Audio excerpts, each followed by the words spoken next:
Good evening, ladies and gentlemen. My name is Greg, and welcome once again to another Rip Roaring Reds podcast. I'm joined on this fine Sunday evening by a very hoarse Jace, who are going to have some proper dulcet tones on this. I think it's a bit of a, Barry White, maybe. Is that what you're kind of channeling?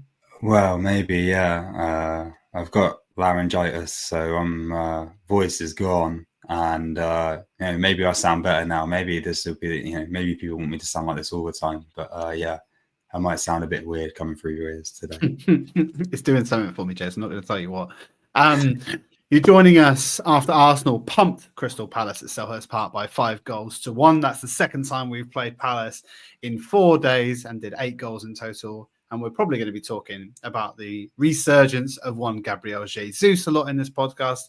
If you're new joining us, thank you for joining us on the channel. Please do give the video a like. Please do give the channel a subscribe. And please do leave your comments down below on what you thought of Arsenal's performance against Crystal Palace. We are going to do, Christmas is a time of traditions. So we're going to do our usual tradition of a rip-roaring review. It's going to be, what did you think about this week in Arsenal? What did you think over the last few days? What do you think about this game? Jace, handing the baton straight over to you. Due to your voice, maybe you're keeping it short and sweet. Let's see. What have you got for us? I just press the alarm button is my rip roaring review. We've been talking about it all season, right? Do we have a Saka backup? What are we going to do if Saka gets injured? Do we need to give him more rest? And it was inevitable. And it feels, we can talk about the replacements and how we played after he came off. But for me, I'm just pressing that alarm bell right now. Like, all I want for Christmas is a backup right winger or a new winger in addition to add to the armory that we have to get us far into the end of the season. Because it's quite worrying what Mikel said. It wasn't like, it's a small thing, he'll get over it. It's like we've got to assess him, and Odegaard is bad, but Saka's every Arsenal fan's worst nightmare. So that's a little bit worrying, and it's probably I'll be I don't know if there's a fire. I don't have a fire alarm in my house, but an imaginary glass, and I'm breaking it, and I'm pulling out like 100 million from it, and probably going, I don't know where I'm going, probably to Atletico Bilbao or Barcelona desperate for cash. We'll just take him out. Oh no, he's injured actually. Is he injured? Not sure. Plus, he never leaves in Barcelona, let's be honest. But I tell you what, let's go and get Semenyo from Bournemouth. Yeah. Go and bring Semenyo to the carpet. I'd be all over that. Yeah, I take quite a few players I'd take right now. But yeah, that's the alarm bell. Not negative. I'm not feeling negative. Great performances. We'll go on to talk about that. But yeah, the Saka alarm is off. It's off. It's interesting that we've come out of a 5-1 victory, and the first thing you want to talk about is the injury to. I mean, he is a key player, obviously, so it's going to be really impactful. Come on, we've been talking about this for so many months, like all season. Even at the beginning, end of the transfer window, we knew this was the risk, and now we're here, and it's like, I told you so. So, I think sat on top of my mind anyway. What's yours? Go on. What's your review? I'm going. So I was going to talk about, on the last pod, we talked a lot about control and how we control games, and how we've become somewhat a bit stale and a bit boring at times. This game was far from it. It was entertaining from start to kind of finish, and it seemed like we were valuing chaos over control during this game, no more so than when Calafiori came on, and that kind of dynamism that he brings to that left-hand side. I'm not sure we're going to be winning the league with this type of football, but is it more enjoyable? Is it more dynamic? Is it more interesting? For sure. I think the fact that Jesus started up top and Havertz had to drop deep had its own problems in midfield, but it also meant that we had like this additional kind of attacker in our midfield, which meant we were kind of overloading boxes a lot. We were getting into good positions a lot. We were delivering more balls. I think that this balance is something that Arteta is going to need to find. My written review is basically that we've still yet to strike a fine kind of balance between chaos and control, and that's something that we've got the opportunity over the next few weeks, I suppose, with a few different kind of games to find a balance. But like to your point, it's just the luck of this season is absolutely shambolic for us. It's like as soon as one player comes back, we lose another one. Calafiori's just coming back into the side. Dex had a bit of a knock, and he'll come back into the side, and then we lose Saka just as we kind of got Erdegaard back firing again. It's like everything is against us. And after seeing Spurs doing Spursy things today, I was hopeful that when Chelsea dropped points, that the door was kind of ajar for Liverpool to potentially drop some points and make it somewhat interesting at the top. And it hasn't. I'm just not too sure with our luck, with this way of playing, that we're putting ourselves in a good position to win the title.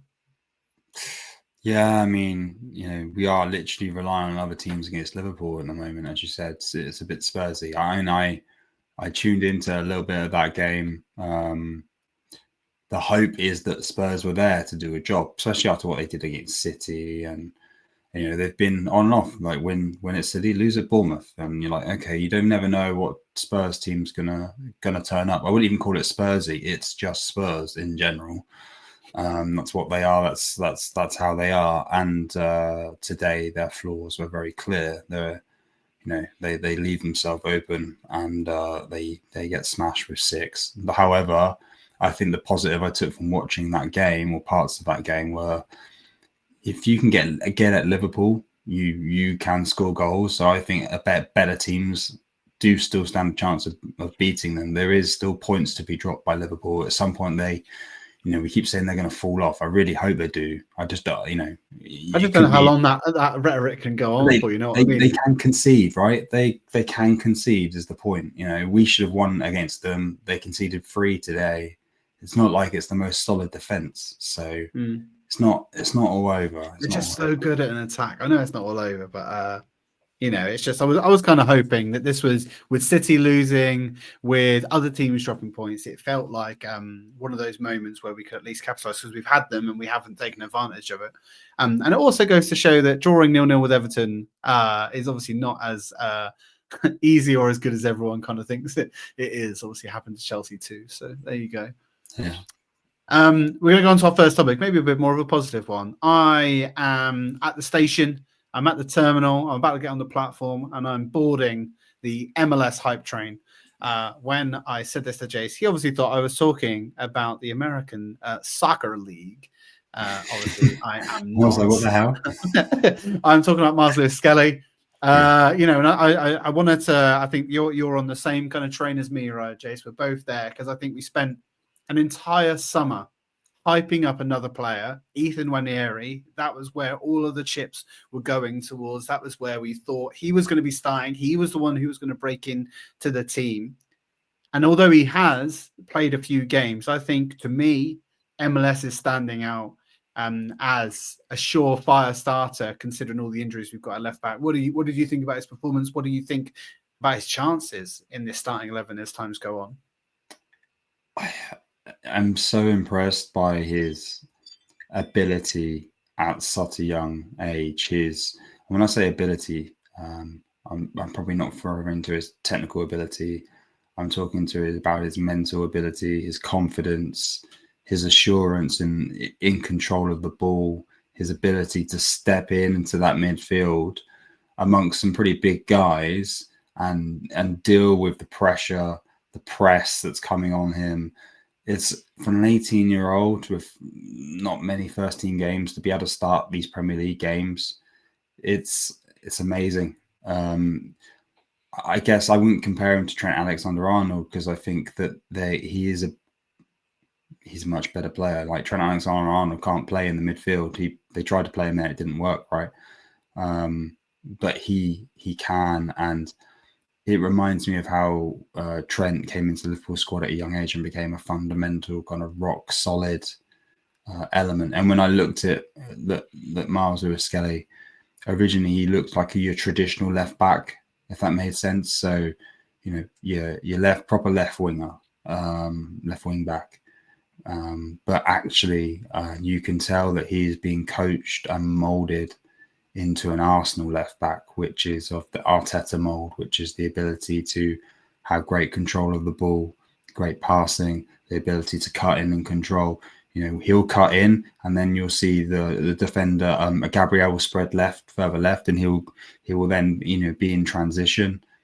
Just the confidence that he had, the way he was playing, taking control of the game against Palace it's brilliant to see. I'm really, really excited about him. I just hope that as Calafiori comes back, Ben White's obviously at some point going to be back. You're going to have such an overwhelming. Ironically, we haven't had defenders fit recently, but he just adds another option there. You got Zinchenko as well. So really, for me, it's I just hope that we can give him the game time to develop him to a point where he becomes a fundamental part of our even our starting lineup.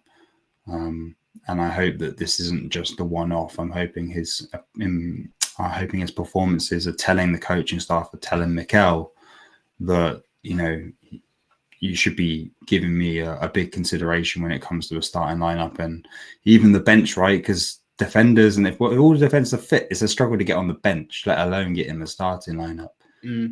I do not want to see us having to sell him because he's not getting game time. That would be a big failure. So yeah, from his performances, absolutely amazing. Yeah, I think I agree with everything you said. For an 18-year-old, the amount of confidence to come into these games and play like he's been there the whole time. I'm glad he's taken the opportunity when he's got it, like in terms of being able to be afforded those games through injuries to other players. I would also say that the biggest thing that stands out to me is something I always say about Saka, the way he can ride challenges, the way he uses his strength and his body to protect the ball and kind of ride those challenges is really, really great to see at such a young age. And you'd expect that he'd only get better. Like the only problem is, like you say, is we've never really had the reason why Nwaneri doesn't really get much of a shout is because he's replacing one of the best 10s in the world football. And so he will only really come into that position. And even when he was injured, Trossard was playing in that position. And so he's a bit down the pecking order. Like I say, injuries to Zinchenko, to Calafiori, and to others have meant that he's been able to kind of get a starting berth and really take it by the scruff of the neck. So I'm really happy. I'm really hopeful that he can, another academy prospect that can be with us. I know you did some comparison there to Trent. Saw some ball that Trent was playing today against Spurs, and man, his delivery even now is just incredible. He can literally put it wherever he wants to put it. And so I would like him to take some of that traditional left wing back, as well as playing some of the Arteta mold, like you say, coming inside, cutting into the ball. I'd like to see more of that overlapping that we see from a traditional, like we saw from Tierney actually when he was playing in midweek as well. But I think seeing him in these few games, I'm all aboard this train. I'm ready to see him start a few more games and maybe protect Calafiori, because there was a point in this game where I thought, wow, he's injured again, because there was a really bad challenge on his ankle, and I was like, I thought that was it. I thought he was going to come off. Really good that he played through it and he seemed okay, but I was a bit worried, to be honest. I speak from experience. Those challenges aren't easy. How did you put it? Was that a Greville-like challenge? Yeah. Is that, yeah. For anyone who isn't our mates listening, when we play football about 6-7 weeks ago, we were playing football. Well, I was playing in goal because I'm banned from playing proper football anymore. Grev proper did me. Yeah, the ball was there to be won, Jace. I play at 100 miles an hour every game, of course. Yeah. Right. Let's can I ask you a question? I want to ask you one question, right? Miles Lewis-Skelly, who's his best left winger to play with if he's going to do that overlapping? Is it Martinelli or is it Trossard? Can one of the answers be neither? I think traditionally it has to be Martinelli, just because I think he plays on the byline, the touchline much more. He plays out wide much more. I think Trossard comes inside more often than not and tries to create space for himself. He's not. I think Martinelli would benefit from having someone overlapping more to allow that pass to come through than Trossard would. That's interesting because I actually think the opposite. So if you think about when White overlaps, it's because Saka cuts in. So he can have the overlap and the pass across to Ben White or to Timber. And I think if you can have Skelly overlapping, you need someone who's going to cut in, and he has two options: then cut in and shoot, or play the pass to Skelly, Marzu Skelly's overlapping, who could then come in a bit closer and play those cutback passes into the center of the box for a tap in. It's a good point. I mean, I don't know if we want that style of play on both wings or whether we want an alternative on the left. It feels like we do, which is why we play a lot of Martinelli. But I think if you were going to use MLS in that way, Trossard's the better partner. I mean, let's be honest, even neither of them are showering them. Even when Martinelli scored against Palace, I'm not necessarily getting overly excited. I mean, I'm glad that he got a goal, and I'm glad that he can at least get some confidence back in those legs. I'm still not sold on the fact that he's the right player, or I think either of them are the right player for us. if we're scoring goals and it's a good performance like at Palace, that's great. It's the games against Everton and the games against Fulham, right, where you're getting frustrated, you're getting annoyed, right? So there's lots of plaudits to talk about this performance yesterday against Palace, and even the performance in the week against Palace to an extent, with the amount of goals that we're scoring, but it doesn't negate the problems, which are also very clear and obvious. Palace weren't setting up like Everton did. So, there's still that challenge. Yeah, nice. Right. Next topic of conversation I want to bring on then is Gabriel Jesus. We are 3 days removed. 3 days ahead of Christmas Day, a time for celebration, a time when the big man is celebrating his birthday. And by big man, I obviously mean Gabriel Jesus. He is born again. He has risen 5 goals in 4 days. No, 4 days? Yeah, 4 days. 5 goals in 4 days. Quite an incredible turnaround considering where we were and what we were saying only last week, Jace. Where is your head at when it comes to Gabriel Jesus after seeing him pump Palace?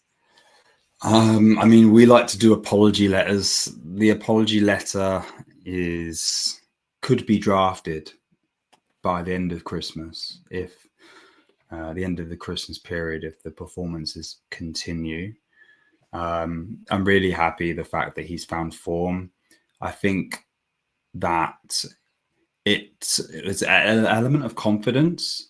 There's just, it's weird and bizarre, right? When sometimes you just need one goal to go in to unlock the door, and then you're firing continuously. And I think, I don't know if he's done that yet. I think we need a few more games, right? Because we want to see the Gabriel Jesus of old. We've talked about that Gabriel Jesus in the first 4 months of the season 2 years ago. We want to see that consistently. Now, he's definitely showing signs of it in the last 2 games, and so I'm really happy to see him performing at that level. We know he has the quality, right? He has the pace, he has aggression with his press. He has amazing finishes. The acuteness of that first goal that he took was just sublime.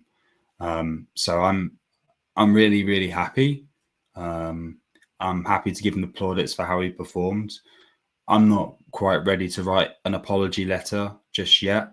Now what we need to see is consistency, because I also think him playing there with Havertz just sometimes playing in the Rice role at times, we do unlock new things. We unlock new things we can do with our attack in different situations. We unlock some things in our defence as well, though. Well, that's another conversation, yeah.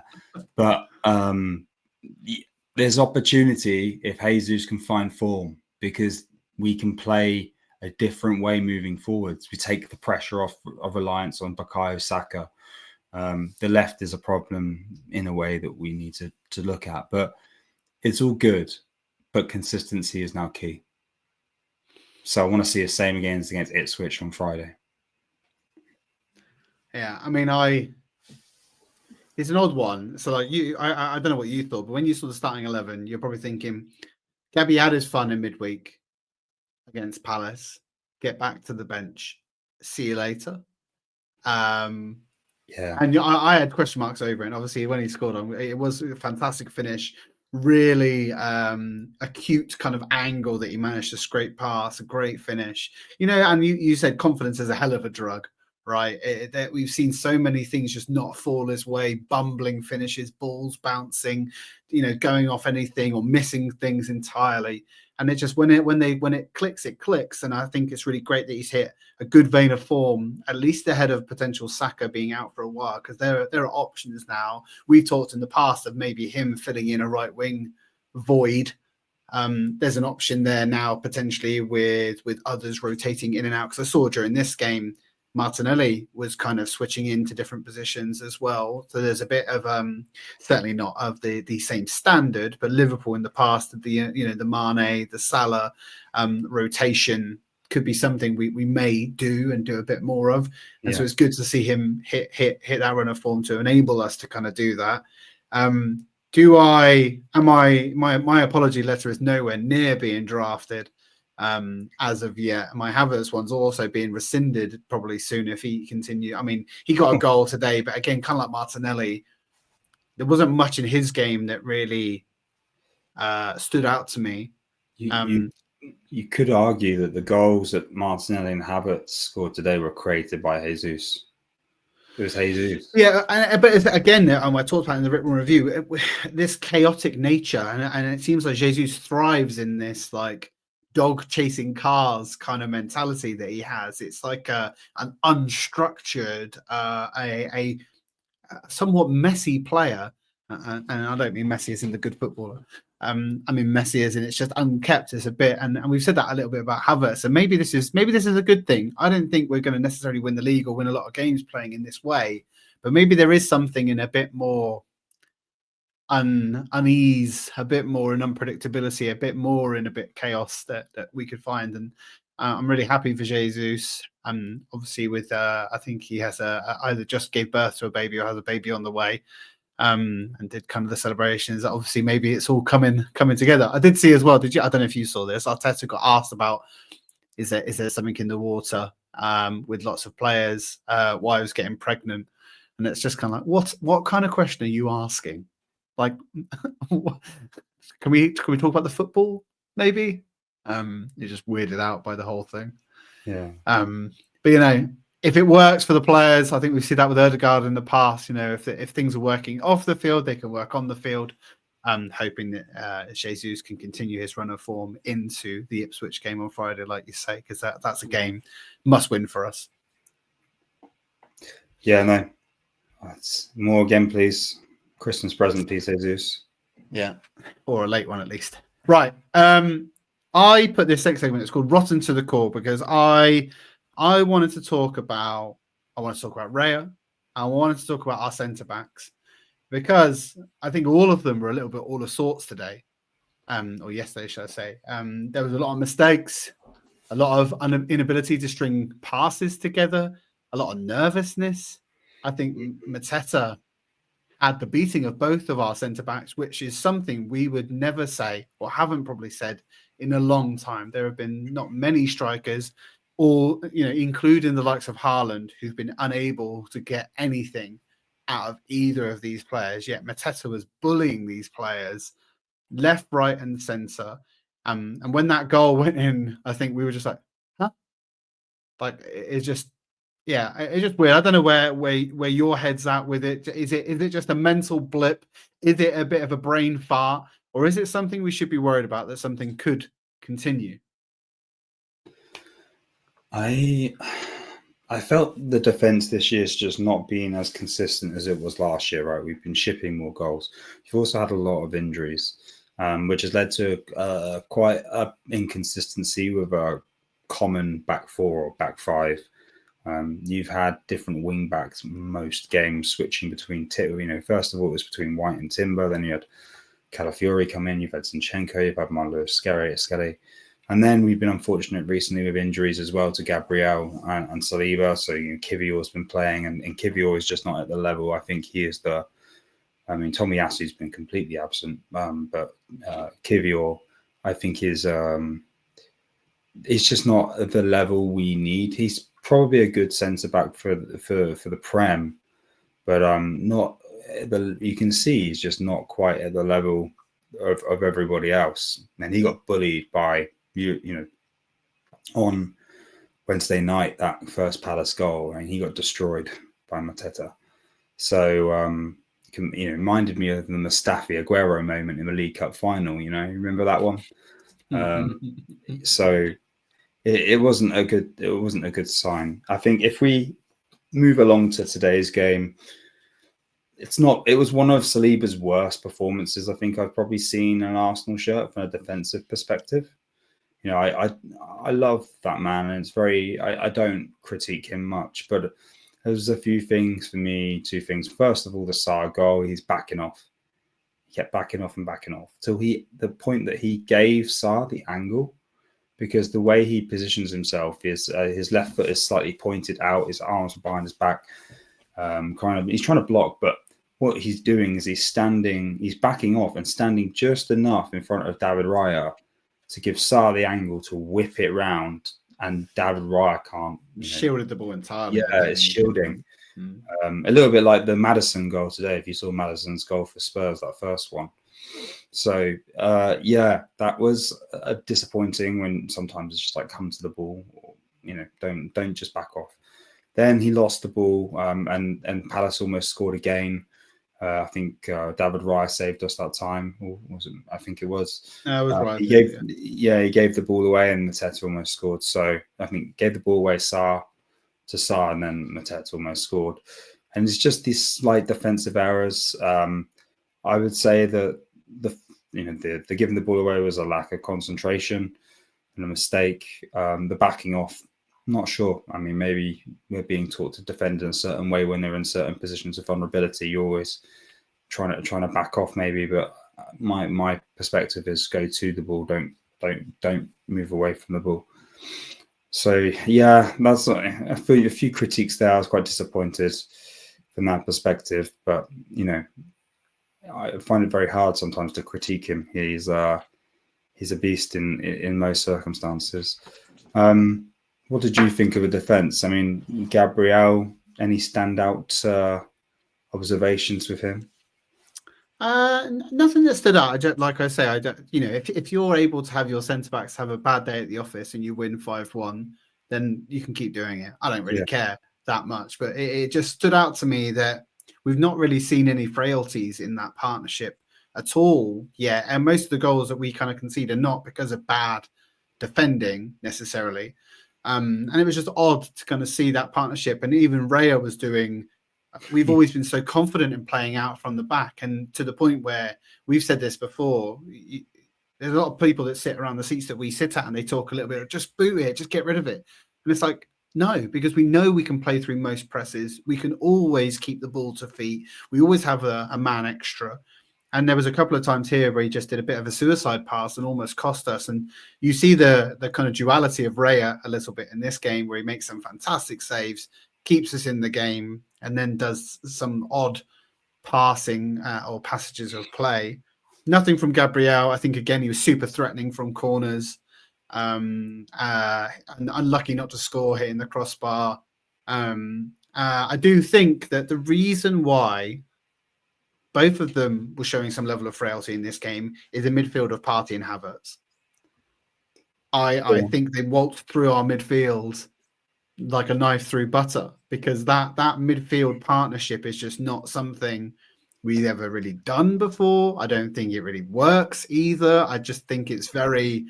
You need someone much more solid as the base of that midfield rather than Thomas Partey.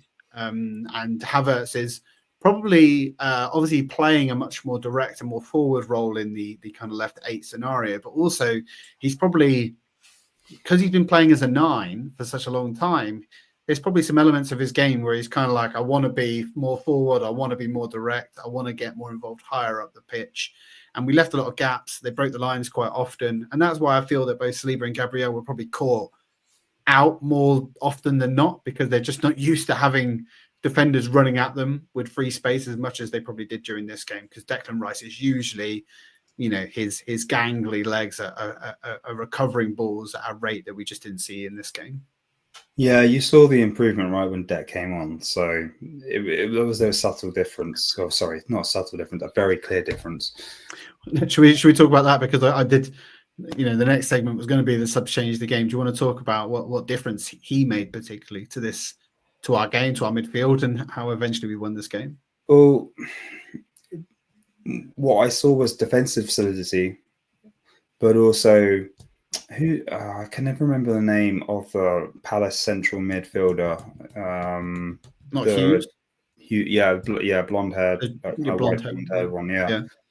He was causing havoc with his press, but once Deck came on, you saw him able to turn away and physically sprint away from him and carry the ball away, and stop the he was basically stopping the transitions more from Palace in that midfield, and it made a massive difference.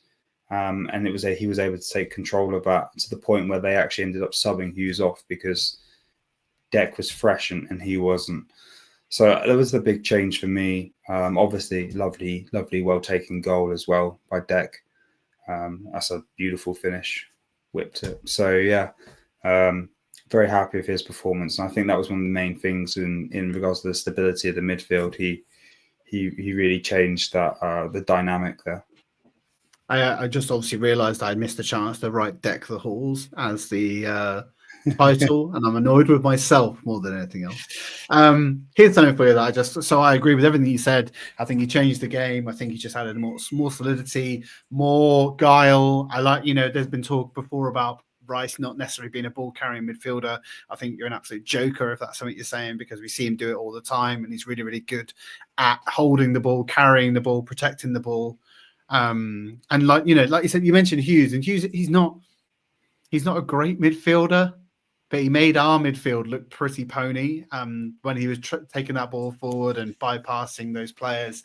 It was something you just don't see very often in our midfield, at least, because we're usually we're just really solid. I think Rice and Partey together with Ødegaard in front of them is probably, at the moment, probably our best. Marino is still on the fence as to where he kind of fits in the position that he plays. I thought Partey seemed drunk during this game.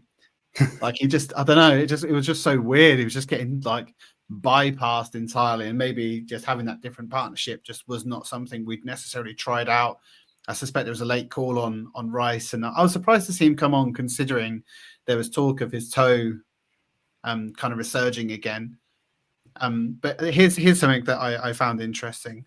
I read up online after the game. So Declan Rice has scored 19 goals in the Premier League for Arsenal now in 53 games.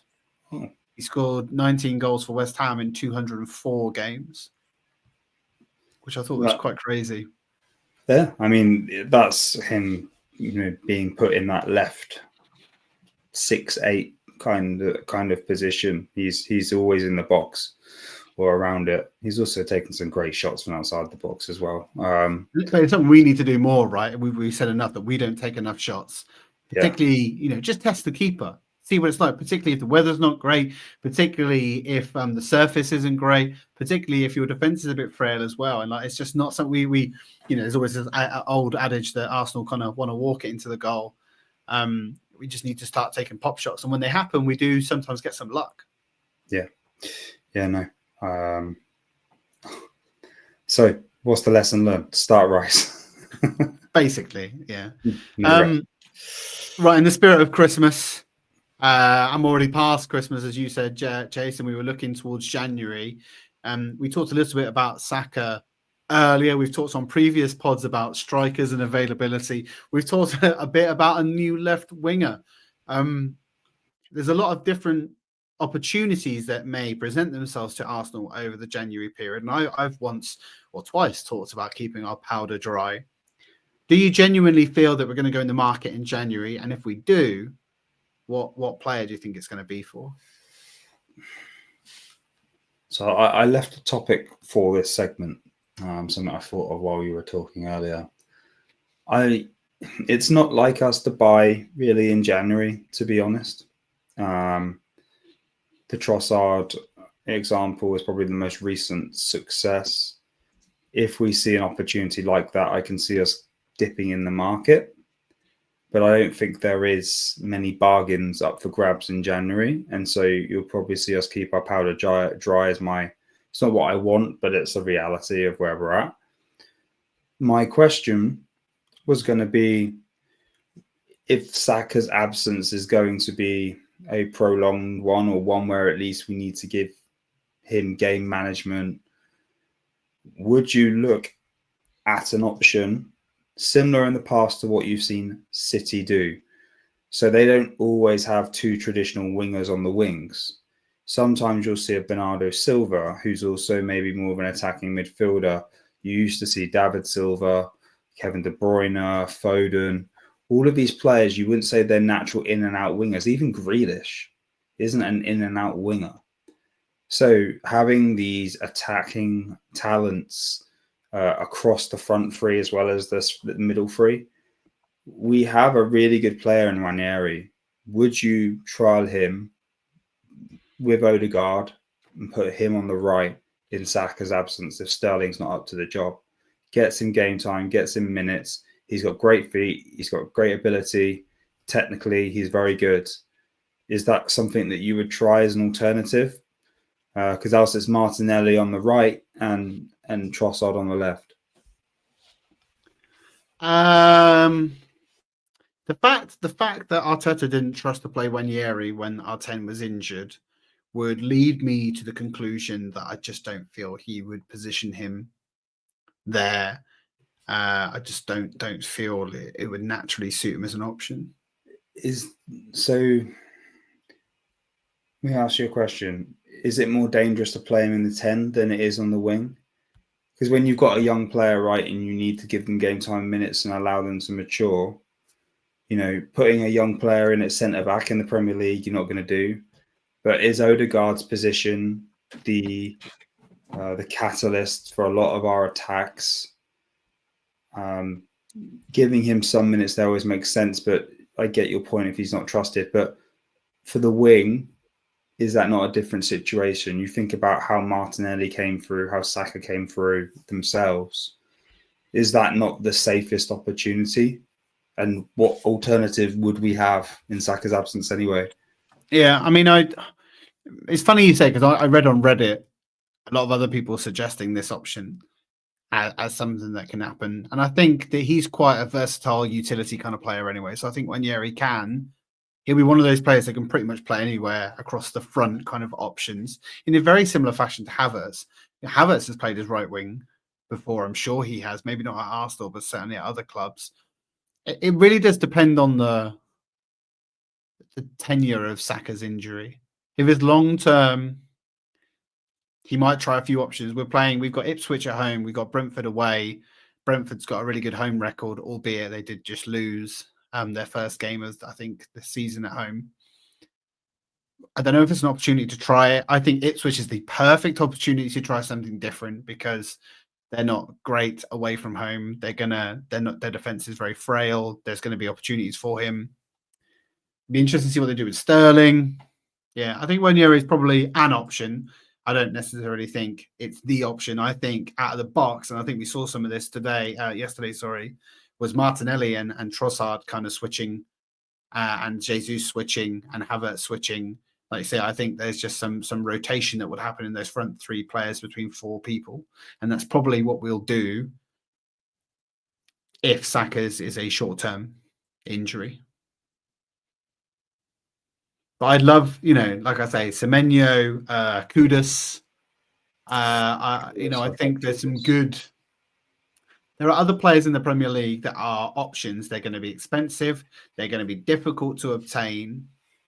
But I suspect that there will be opportunity. But it also depends on behind the scenes. Obviously, we've lost Edu. And that would also, this is going to be the first window we see what that looks like as well, right? Because there could be a power shift in any direction in regards to this. It could mean that Arteta has more. We've seen what happens when managers have too much sway and power over the control of this club. And so it'd be interesting to see what happens. Like Tross is the latest in a that comes at least to the forefront of our minds about January, and we've never had a lot of luck in January, other than Trossard.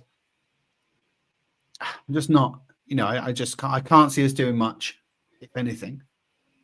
Yeah, I mean, it's finding the player at the right price, right? I think they're interesting to see because there's been the talk of what's his name?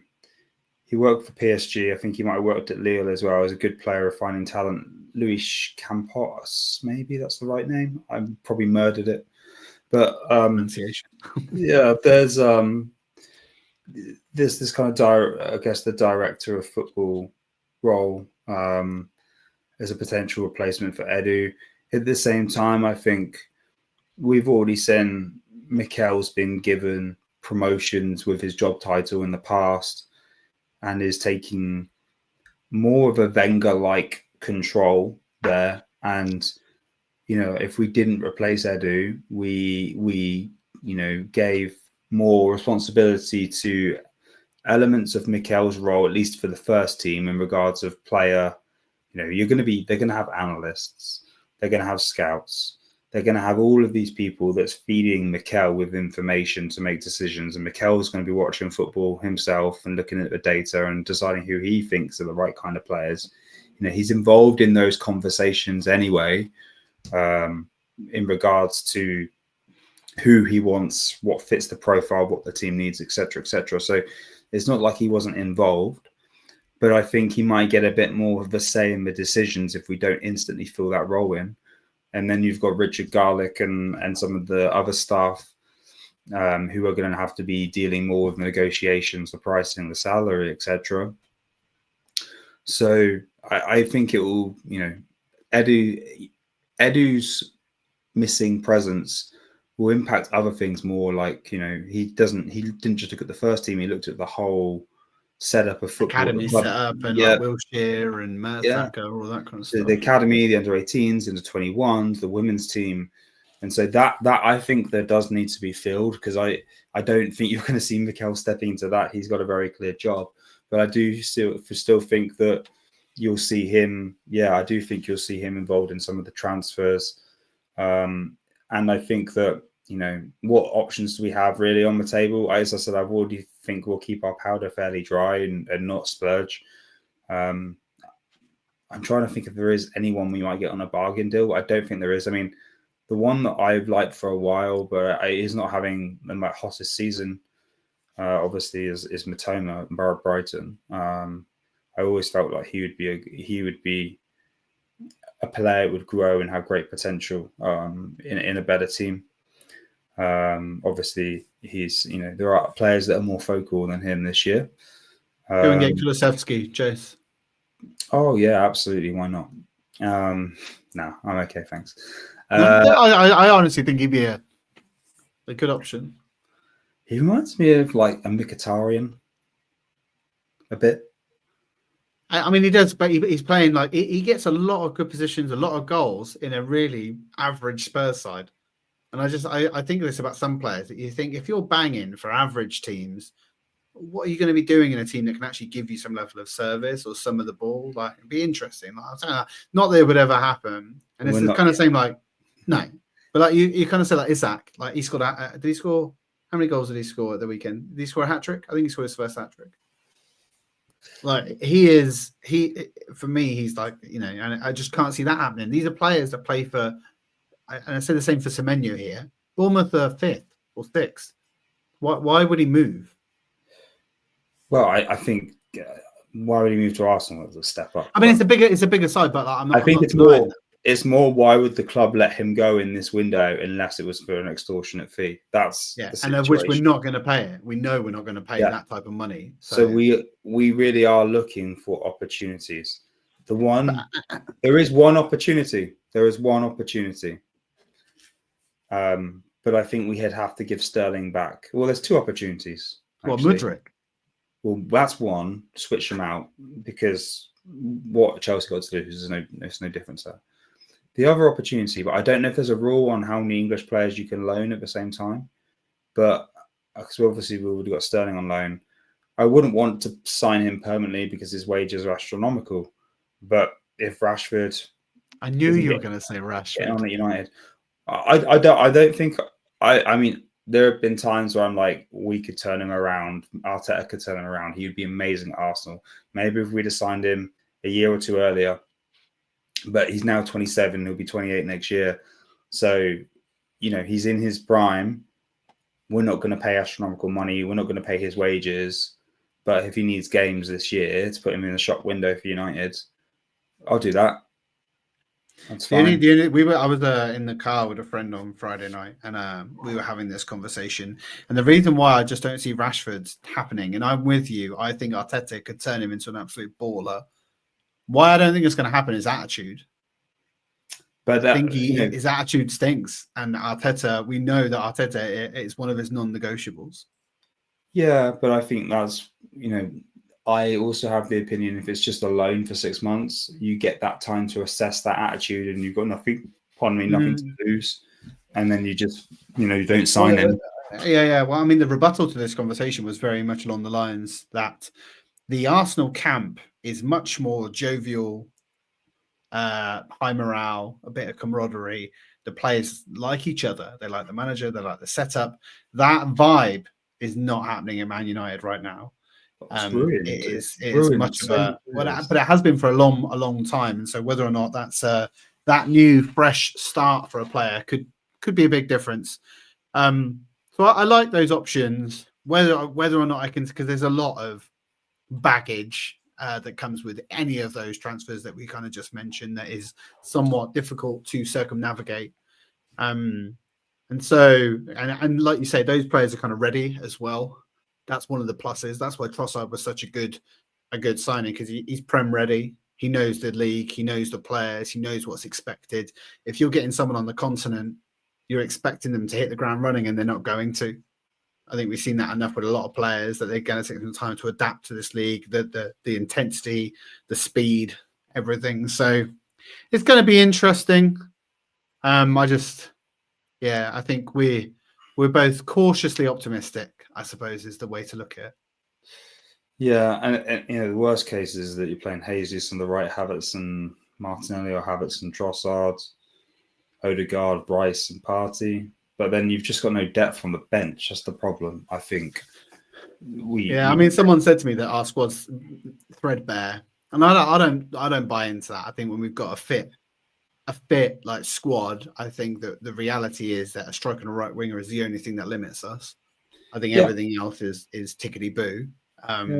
Midfield depth is good. Jorginho coming off the bench is always pretty consistent and safe. The defense, when they're fit, is solid in regards to the fact that we have ample high-class defenders and young, good defenders coming through in Marcel Skelly.